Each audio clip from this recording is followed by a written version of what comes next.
सत श्री अकाल जी सारिਆਂ ਨੂੰ स्वागत करती हाँ मैं ਤੁਹਾਡਾ ਆਪਣੇ channel math with Sumanpreet Kaur ते मैं हाँ सुमनप्रीत कौर। ਅੱਜ ਦੀ इस वीडियो ਦੇ ਵਿੱਚ ਅਸੀਂ मैथ ਦਾ एक बहुत ज़्यादा इंपॉर्टेंट टॉपिक ਕਰਨ जा रहे हैं जिसका नाम है डाटा इंटरप्रिटेशनस। हाँ जी, डाटा इंटरप्रिटेशन ਦੇ ਵਿੱਚੋਂ ਤੁਹਾਨੂੰ 5 ਤੋਂ 6 ਨੰਬਰ ਦਾ ਕੁਐਸਚਨ ਆਉਂਦਾ ਹੈ। ਜੇਕਰ ਅਸੀਂ ਬੈਂਕਿੰਗ ਲੈਵਲ ਦੀ ਗੱਲ ਕਰੀਏ, ਬੈਂਕਿੰਗ ਦੇ ਵਿੱਚ ਜੋ डाटा हैंडलिंग ਦੇ ਵਿੱਚੋਂ ਪੇਪਰ ਆਉਂਦਾ ਹੈ ਉਹ 5 ਤੋਂ ਲੈ ਕੇ 10 ਤੱਕ ਦਾ ਪੁੱਛਿਆ ਜਾਂਦਾ ਹੈ। ठीक है, बैंकिंग के पॉइंट ऑफ व्यू तो ये चैप्टर बहुत इंपॉर्टेंट है। वैसे भी हरेक गौरमेंट जॉब के लिए ये चैप्टर है जोड़ा बहुत ज़्यादा इंपॉर्टेंट है, क्योंकि सब तो ज़्यादा पेपर है जो इस टॉपिक के विचों आउंदा जेकर ग्राफ आ जाए फिर। ठीक है, जेकर सम ना आवे तो ना आवे, बट टॉपिक दिता होया है तो सम पक्का ही है कि आवेगा। ठीक है, जेकर तुहाडे सिलेबस दे विच टॉपिक है तो पक्का ही है कि सम आवेगा।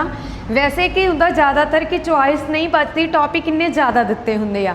हुण तुसीं देख सकते हो वीडियो का एग्जाम तो फॉरेस्ट गार्ड का एग्जाम तुहाडे लई एक सिलैक्टेड जे टॉपिक दिते आ उन्हां ने, जिन्हां दे विच एक डाटा इंटरप्रिटेशन बहुत इंपॉर्टेंट टॉपिक है, जिस दे विचों 5 तो लैके 6 नंबर के क्वेश्चन पूछे जाने आ। हर एक पॉइंट ऑफ व्यू तो जे हरेक चैप्टर के विचों जेकर असीं सोचीए तो सब तो ज़्यादा पेपर इस टॉपिक के विचों आना है, जिसका नाम है डाटा इंटरप्रिटेशन। बहुत इंटरेस्टिंग टॉपिक है, बस एक बार ग्राफ देखना आउंदा होना चाहिए तो टॉपिक अपने आप ही कवर हो जाता है। देखो, डाटा इंटरप्रिटेशन का मतलब की है, सब तो पहला तो तुहानूं डाटा पता है ना।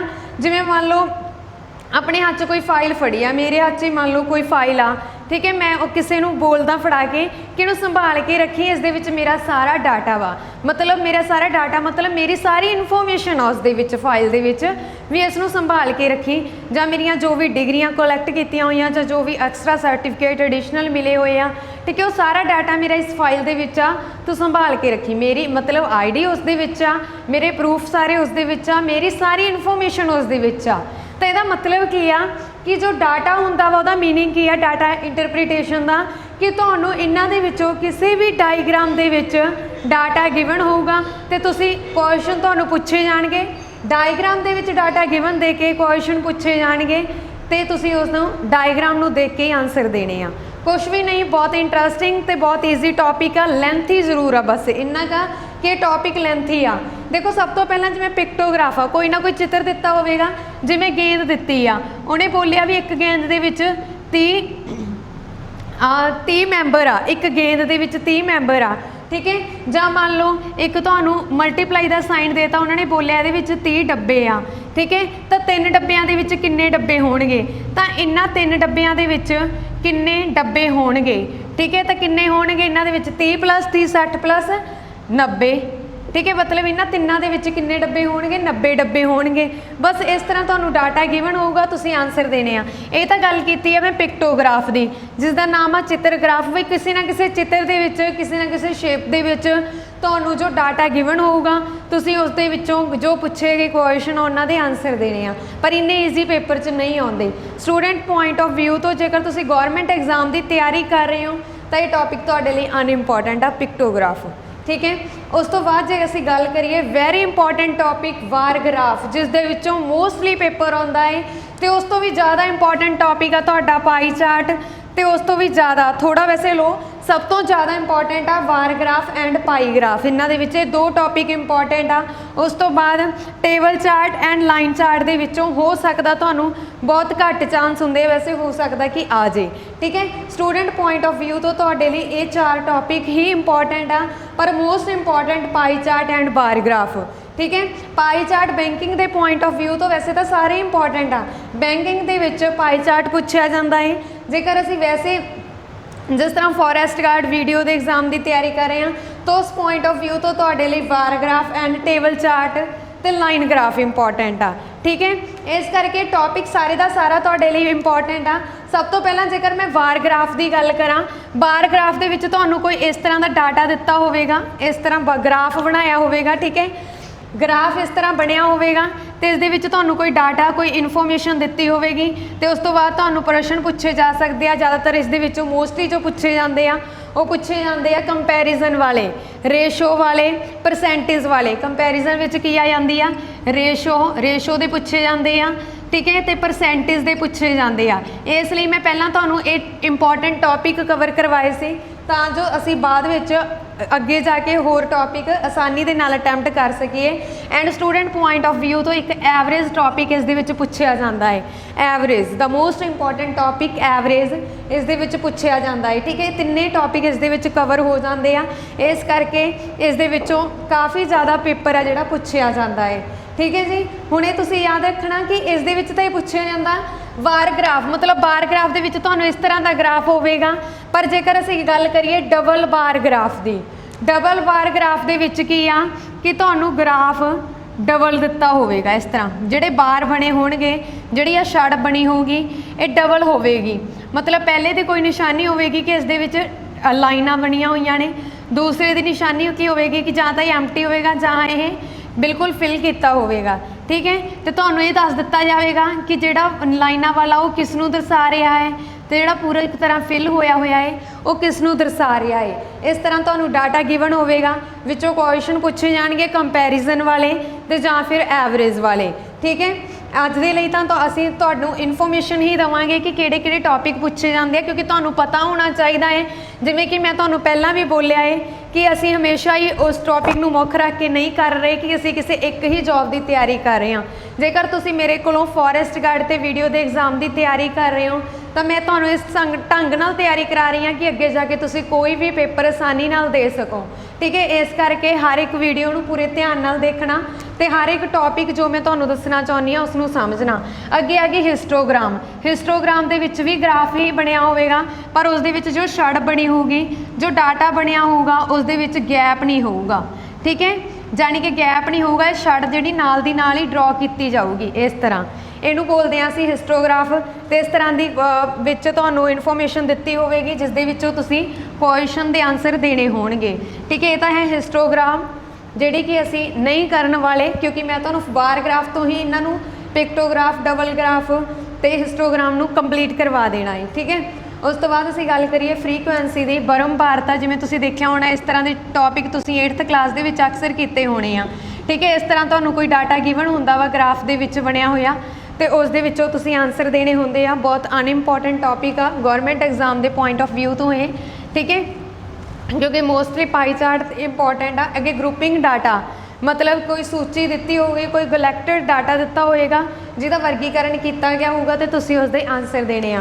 मोस्ट इंपॉर्टेंट टॉपिक अगे पाई चार्ट। पाई चार्ट दे विच सर्कल दे विच तुहानूं डाटा की इन्फॉर्मेशन गिवन होवेगी। इस तरह सर्कल दे विच कि मान लो 2011 विच पैदा हुई फसलों की पैदाइश दी गई है तुहानूं कि 21% कणक हुई आ। ठीक है, तो उस दे विचों 5% की होया वा, 5% मक्की हुई आ, 6% चने होए आ। ठीक है, तो उस तो बाद जेकर असीं लाइए तो कोई भी दालां, मतलब कि दालां लै लो, कणक लै लो, अनाजां दा लैना असीं फसलों के नाल रिलेटिड। ठीक है, जिवें इत्थे कह सकते हैं बाजरा। ठीक है, 4% बाजरा होया है।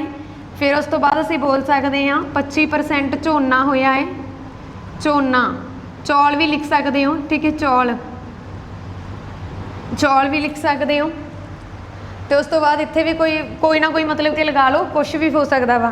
तो उस दे विचों की है तुहानूं पुछया जा सकदा कि 2021 दे विच सब तो वध किहड़ी फसल दी पैदाइश हुई है। तो राइट आंसर की होएगा 25% चौलों की हुई है। 25% हो सकता वो तुहानूं कह देण कि 25% दे विचों तुसीं ये दसो कि टोटल अंकड़े दसो कि किन्नियां चो हुई है। ठीक है, इस तरह मतलब कि कोई भी तुहानूं ग्राफ आ जिहड़ा ओह सर्कल दे विच इन्फॉर्मेशन गिवन होवेगी, उसनूं देख के तुसीं आंसर देने आ।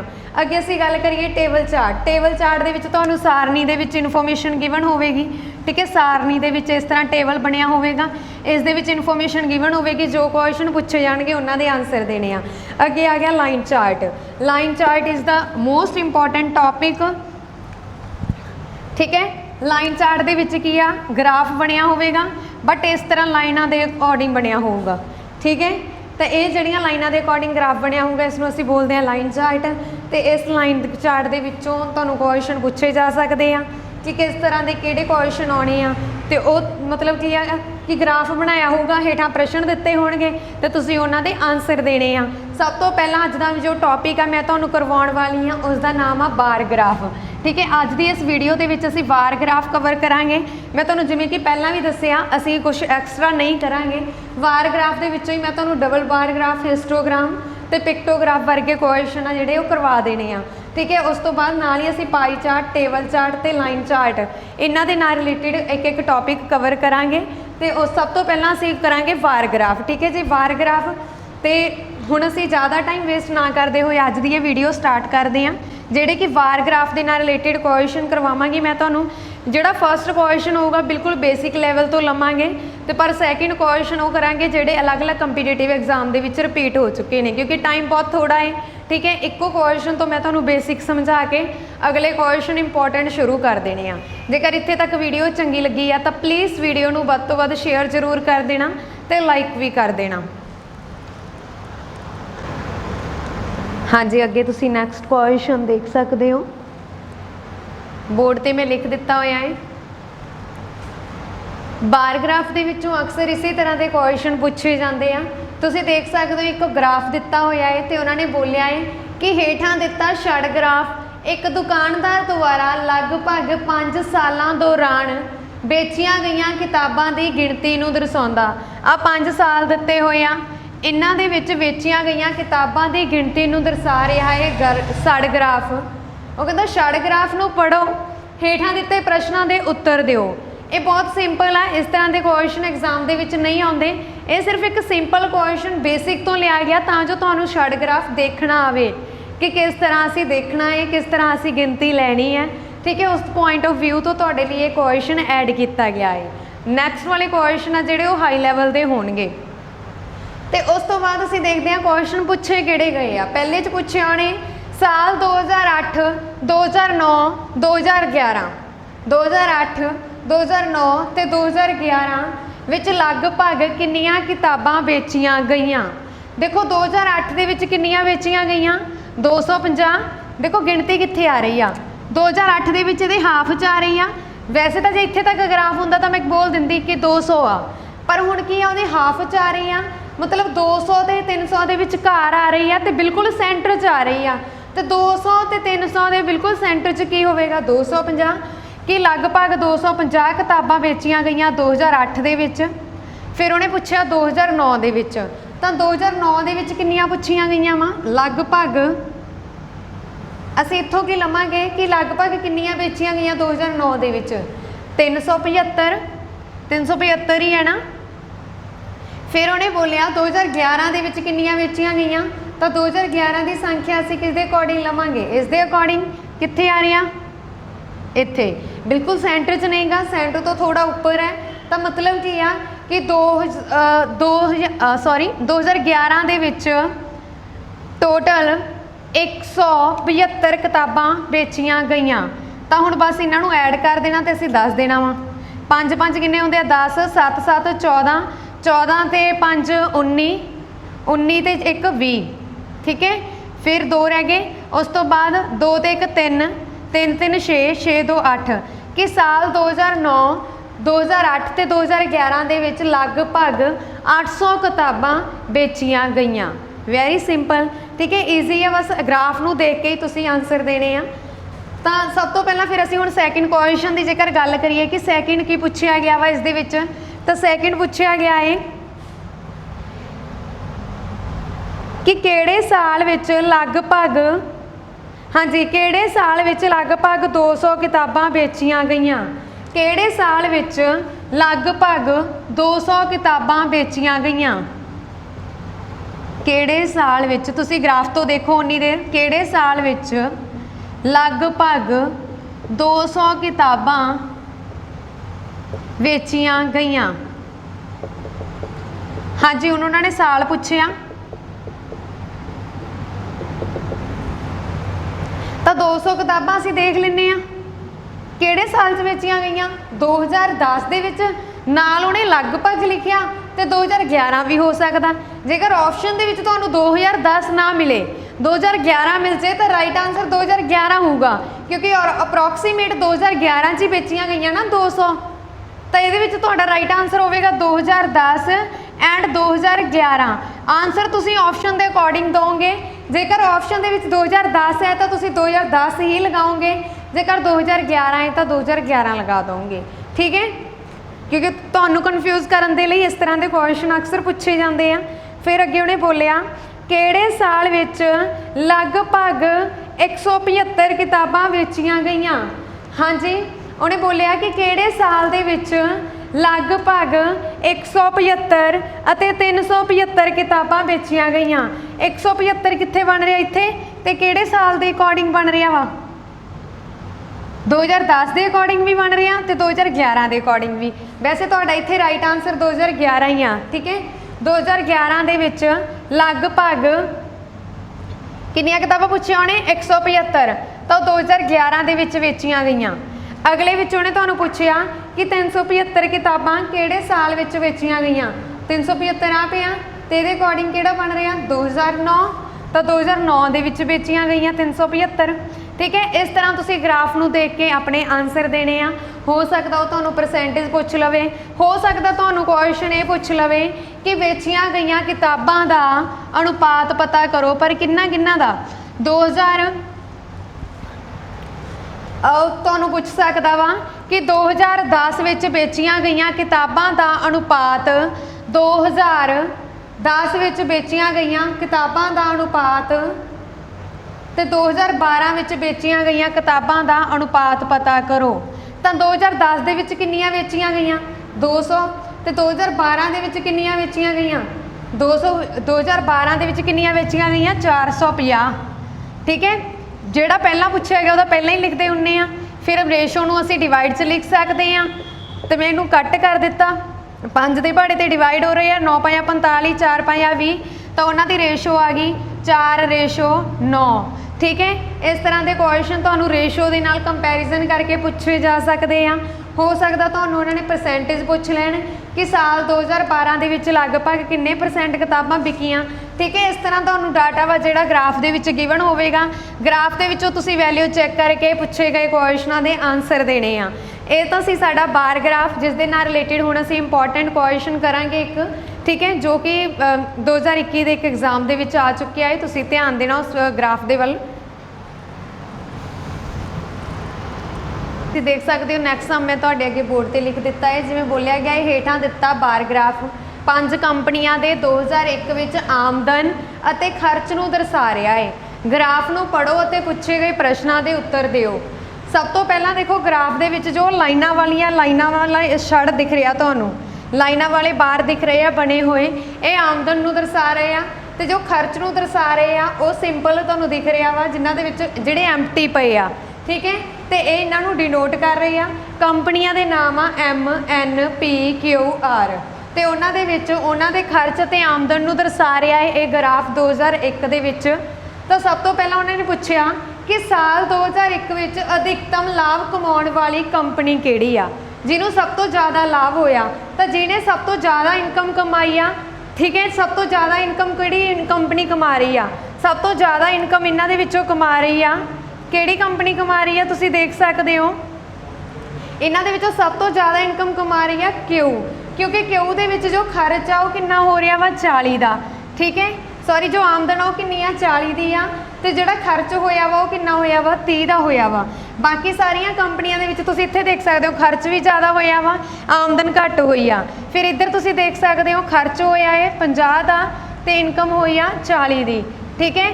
ਐਨ ਵੀ ਤੁਹਾਡਾ ਰਾਈਟ ਆਨਸਰ ਬਣ ਸਕਦਾ ਹੈ ਇਸ ਦੇ ਵਿੱਚੋਂ, ਐਨ ਵੀ ਤੁਸੀਂ ਰਾਈਟ ਲਗਾ ਸਕਦੇ ਹੋ ਕਿਉਂਕਿ ਦੋਨਾਂ ਦੇ ਵਿੱਚ ਡਿਫਰੈਂਸ ਸੇਮ ਆ, ਪੀ ਤੇ ਕਿਊ ਦੇ ਵਿੱਚ। ਇੱਕ ਵਾਰ ਚੈੱਕ ਕਰ ਲੈਂਦੀ ਹਾਂ ਮੈਂ ਕਿ ਗ੍ਰਾਫ ਸਹੀ ਬਣਿਆ ਹੋਇਆ ਹੈ ਤੁਹਾਡਾ, ਠੀਕ ਹੈ। ਉਸ ਤੋਂ ਬਾਅਦ ਹੀ ਅਸੀਂ ਆਨਸਰ ਦੇਵਾਂਗੇ।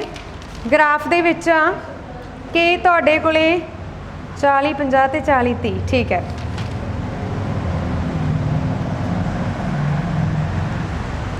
ਹਾਂਜੀ, ਗ੍ਰਾਫ ਦੇ ਵਿੱਚ ਤੁਸੀਂ ਤੁਹਾਡਾ ਜੋ ਆਨਸਰ ਆ ਤੁਸੀਂ ਦੇਖ ਸਕਦੇ ਹੋ, ਇਸ ਦੇ ਅਕੋਰਡਿੰਗ ਤੁਹਾਡਾ ਆਨਸਰ ਬਣ ਰਿਹਾ ਕਿਊ ਤੇ ਐਨ। ਮੈਂ ਦੋਨੇ ਆਪਸ਼ਨਾਂ ਹੀ ਐਡ ਕੀਤੀਆਂ, ਆਪਸ਼ਨਾਂ ਦੋਨੋਂ ਇਸ ਕਰਕੇ ਐਡ ਕੀਤੀਆਂ ਕਿ ਤੁਸੀਂ ਜੇਕਰ ਇੱਕ ਆਪਸ਼ਨ ਹੋਵੇ ਤਾਂ ਇੱਕ ਨੂੰ ਹੀ ਟਿਕ ਕਰ ਦੇਣਾ ਇਹਨਾਂ ਦੇ ਵਿੱਚੋਂ। ਵੈਸੇ ਤਾਂ ਇੱਕ ਹੀ ਹੋਊਗੀ, ਤੇ ਬਾਈ ਚਾਂਸ ਜੇਕਰ ਇੱਕ ਨਾ ਵੀ ਹੋਵੇ ਤਾਂ ਅਸੀਂ ਕਿਸ ਤਰ੍ਹਾਂ ਫਾਈਂਡ ਆਊਟ ਕਰਾਂਗੇ। ਇੱਥੋਂ ਸਾਨੂੰ ਦੇਖ ਹੀ ਰਿਹਾ ਵਾ ਕਿ ਸਭ ਤੋਂ ਜ਼ਿਆਦਾ ਇਨਕਮ ਆ ਜਿਹੜੀ ਉਹ ਕਿਸ ਦੀ ਹੋਈ ਆ, ਤੁਸੀਂ ਦੇਖ ਸਕਦੇ ਹੋ। ਸਭ ਤੋਂ ਜ਼ਿਆਦਾ ਖਰਚ ਕਿਸ ਦਾ ਹੋਇਆ ਵਾ, ਸਭ ਤੋਂ ਜ਼ਿਆਦਾ ਖਰਚ ਕਿਸ ਦਾ ਹੋਇਆ ਇਸ ਦੇ ਵਿੱਚ।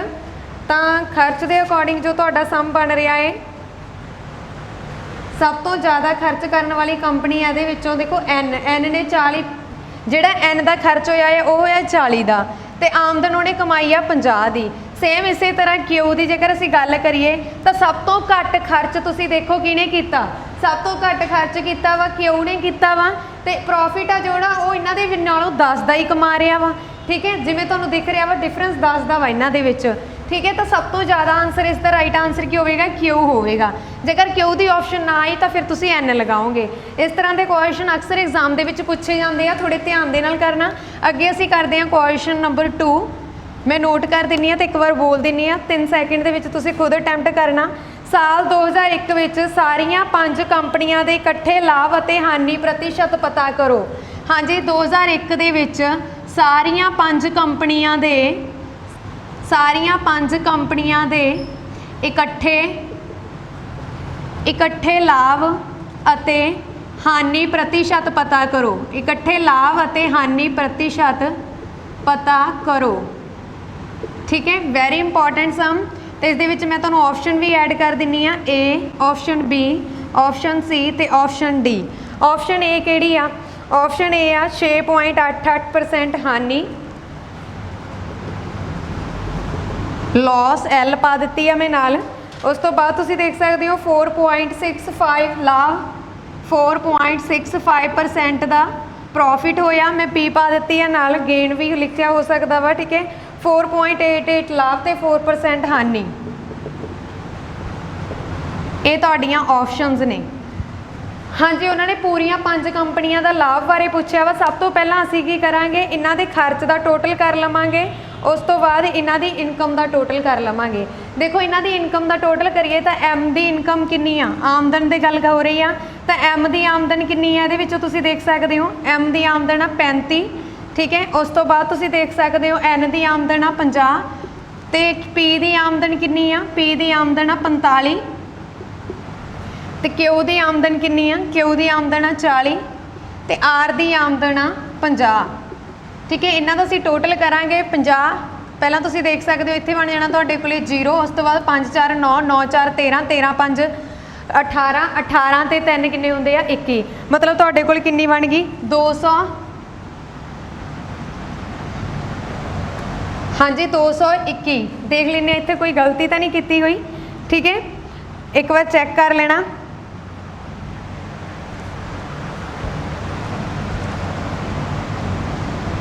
हाँ जी, इस जी पी की आमदन है वो कितनी बन रही है, पी की आमदन इतने 40 ही है। ठीक है, 40 देख सकते हो तुसीं 40। सब तो पहला तुसीं पेंसिल के नाल ही नोट कर लेना। इत्थे बन रही है फिर तुहाडे कोले टोटल 215 रुपए। हाँ जी, अगे असीं देख सकते हैं खर्च। तुसीं देख लो खर्च वाले किहड़े डब्बे जिहड़े एम्प्टी पे आ, तो खर्च भी नोट कर लो। ये मैं इनकम कड्ढी आ, तो इस तरह असीं खर्च लिख लैंदे आ, उपर लिख दिंदी आ खर्च। खर्च दे विच देखो तुसीं कितना खर्च होया वा। खर्च एम कंपनी ने किया वा 50 का, एन कंपनी ने किया 40 का, पी कंपनी ने भी किया वा 45 का। ठीक है, उस तो बाद क्यू कंपनी ने किया 30 का, तो कंपनी आर ने खर्च किया वा, कंपनी आर ने कितना खर्च किया 45 का। हाँ जी, कंपनी आर ने कितना खर्च किया 45 का।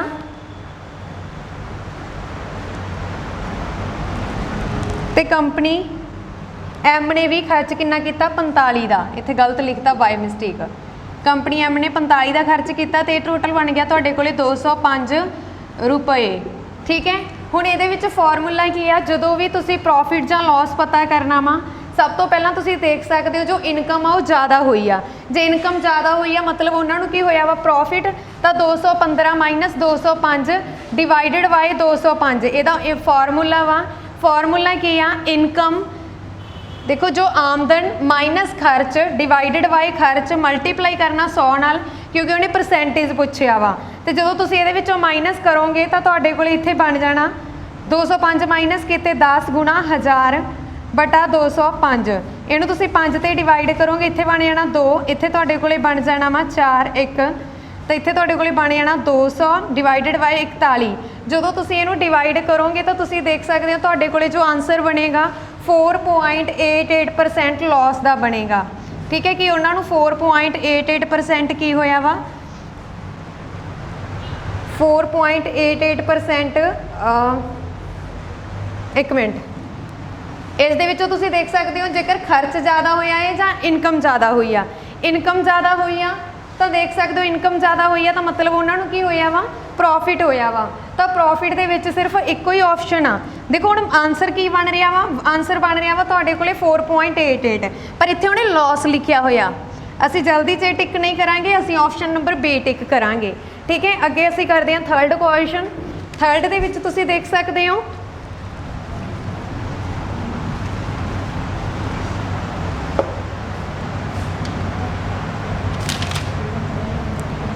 ਕੰਪਨੀ M ਅਤੇ N ਦਾ ਇਕੱਠੇ ਲਾਭ ਜਾਂ ਹਾਨੀ ਪ੍ਰਤੀਸ਼ਤ ਪਤਾ ਕਰੋ। ਹਾਂਜੀ, M ਤੇ N ਦਾ ਇਕੱਠੇ ਲਾਭ ਅਤੇ ਹਾਨੀ ਪ੍ਰਤੀਸ਼ਤ, ਸੇਮ ਉਹੀ ਫਾਰਮੂਲਾ ਲਗਾਉਣਾ ਜਿਹੜਾ ਅਸੀਂ ਪਹਿਲਾਂ ਲਗਾਇਆ। ਕੰਪਨੀ M ਅਤੇ N, ਹੁਣ 2 ਦਾ ਕੱਢਣਾ, ਪਹਿਲਾਂ ਅਸੀਂ 5 ਦਾ ਕੱਢਿਆ ਸੀ।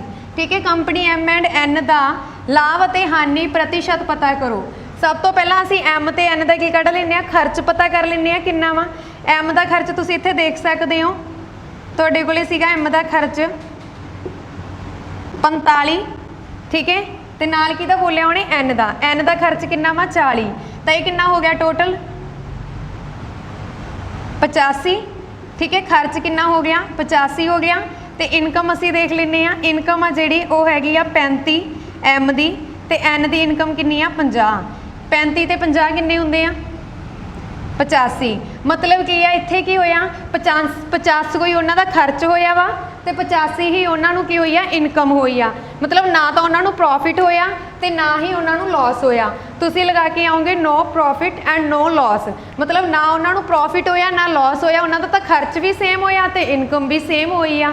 ਹਾਂਜੀ, ਇਸ ਦੇ ਨਾਲ ਹੀ ਸਾਡੀ ਅੱਜ ਦੀ ਇਹ ਵੀਡੀਓ ਖਤਮ ਹੁੰਦੀ ਹੈ। ਤੇ ਵੀਡੀਓ ਤੁਹਾਨੂੰ ਕਿਸ ਤਰ੍ਹਾਂ ਦੀ ਲੱਗੀ ਕਿਰਪਾ ਕਰਕੇ ਕਮੈਂਟ ਬਾਕਸ ਦੇ ਵਿੱਚ ਜ਼ਰੂਰ ਦੱਸ ਦੇਣਾ। ਜੇਕਰ ਵੀਡੀਓ ਚੰਗੀ ਲੱਗੀ ਹੋਵੇ ਤਾਂ ਪਲੀਜ਼ ਵੀਡੀਓ ਨੂੰ ਵੱਧ ਤੋਂ ਵੱਧ ਲਾਈਕ ਅਤੇ ਸ਼ੇਅਰ ਜ਼ਰੂਰ ਕਰ ਦੇਣਾ। ਧੰਨਵਾਦ ਜੀ, ਥੈਂਕਸ ਫॉर ਵਾਚਿੰਗ।